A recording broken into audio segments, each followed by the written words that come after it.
Alright, come to find out that moving the cord to my headphones is where the microphone is, so that's not good.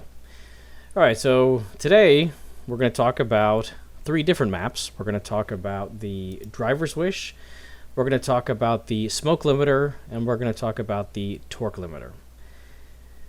These maps, in addition to others, all kind of tie into each other. So looking at VAG EDC Suite, the main 2 maps are smoke limiter here, manual, and smoke limiter 2, manual. The rest of them are 0. So what I've seen some tuners do is they've actually filled in this entire map with the maximum IQ that they want. So let's say, for example, we're running 260 injectors, and we're going to say that those 260s are capable of 100 milligrams per stroke. So we're going to change this entire table to 100. We're going to come over here. We're going to do the same thing, put it to 100. And that's going to basically eliminate this table from the equation. And the reason that is because between the smoke limiter, the torque limiter, and the driver's wish, whatever the lower of the 3 is, that's what the ECU is going to look at to say, okay, cool, this is the amount of fuel that we're going to give based on the table. Is this right? Is this wrong? I don't know. I've seen more than one tuner that does it this way. It technically makes it a little bit easier, I would think. Is it right? No. Does it work? Yes. So again, a few of the tunes that I have from big name tuners, they just maximize these smoke limiter tables, and they kind of go from there. From what I understand, one of these is the smoke limiter by MAF, M-A-F. One of these smoke limiters is by MAP, M-A-P. The way you would change that is going to Windows and going to the MAF to MAP, guess what to say it. So right now this is 0, so it's running on the MAF. If I wanted to run on the MAP, I would change that to 1, and now we're running on MAP. So that is the smoke limiter table. Up top is air mass, and then on the left side is RPM. We talked about it previously. There is no single value revolution per minute limiter like we have a what's called an SVBL, single value boost limiter. We don't have a single value rev limiter in the ALH as far as I know. If I'm wrong, please let me know. So if we go to start of injection and we've changed it to rev to 7,000 RPMs, we need to come here and change these axes as well to show 7,000 RPM. Okay, so that's smoke limiter. Now we'll go to torque limiter.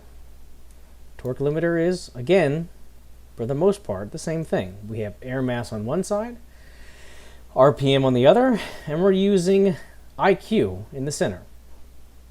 So if this is the lowest, let's say this is 20.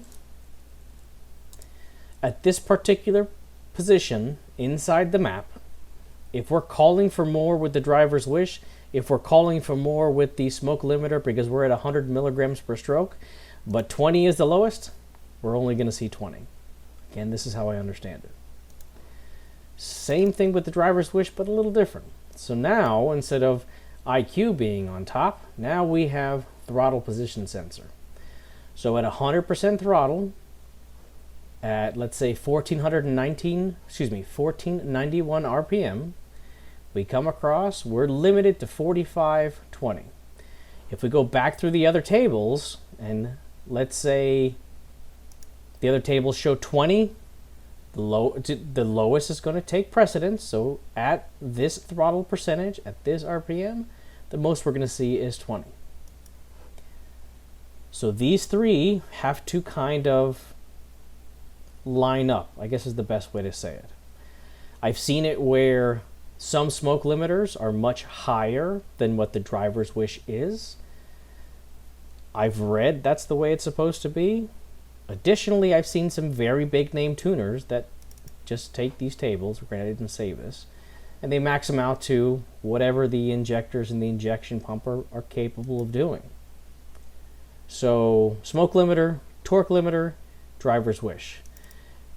With these maps, you need to be careful. If you give it too much fuel down low, you will bend your rods. The rods in the ALH are made of M&Ms. They're chocolate with a thin candy shell. If you give it too much power down low, you will bend your rods. That's what I've been told. I don't think I'm dumb enough to try it. If you're dumb enough to try it, by all means, please do it and report back if your thing survives. But I personally don't like wasting money like that. All right, so we've discussed driver's wish. Another table we have to concern ourselves with is inverse driver's wish. So the inverse driver's wish is basically the cruise control map.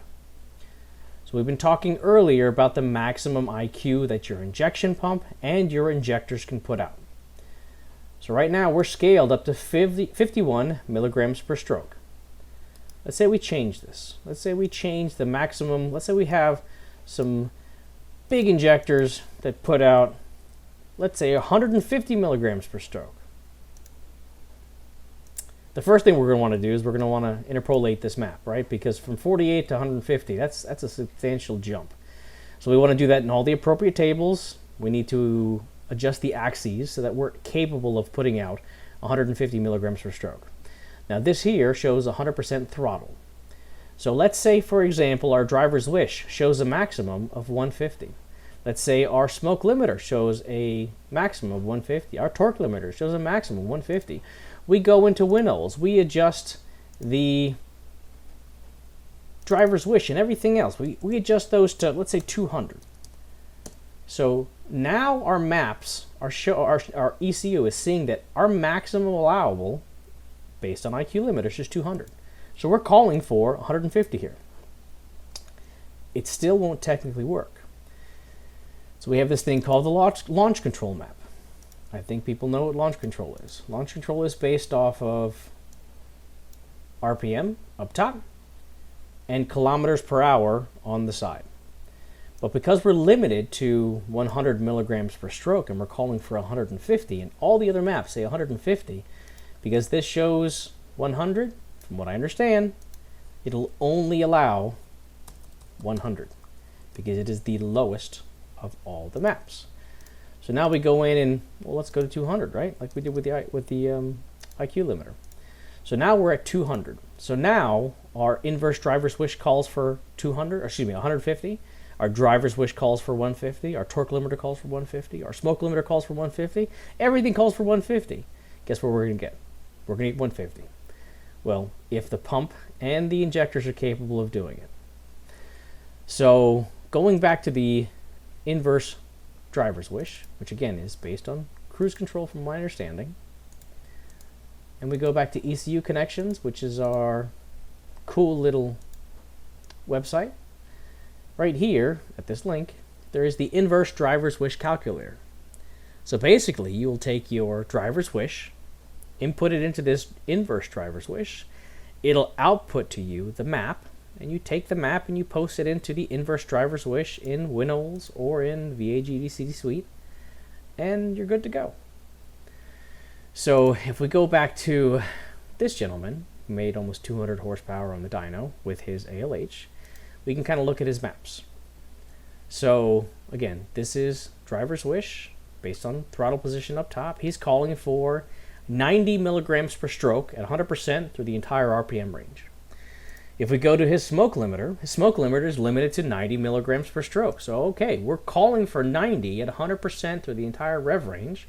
The smoke limiter is saying, yeah, we're good. We're good to 90 milligrams per stroke. We're solid. Let's go. We go to the torque limiter. Oh, okay. Now we're showing significantly less. We're showing a maximum at the higher rev range at 75 milligrams per stroke. Well, what's going to happen? Whatever the lowest is of these three maps, remember, that's what it's going to be. So this right here doesn't really exist. This right here doesn't really exist. This is the only map that the ECU is looking at because it has the lowest numbers compared to the rest of them. Again, this is how I understand it. This is how I kind of make my adjustments to my tunes. So my recommendation to you is, just like before, small increments, incrementally go up, data log. If you're calling for 75 milligrams per stroke and you're only getting 50, well, figure out why you're only getting 50. Are you pushing things too hard? Are your maps not right? Is your voltage map not right? All those things need to take into consideration. So we'll discuss the voltage map at another date and time, but hopefully this helps you out. Hopefully you've learned something, and hopefully you don't break anything. Okay, love you. See, it's the flower, mine is lost beyond space.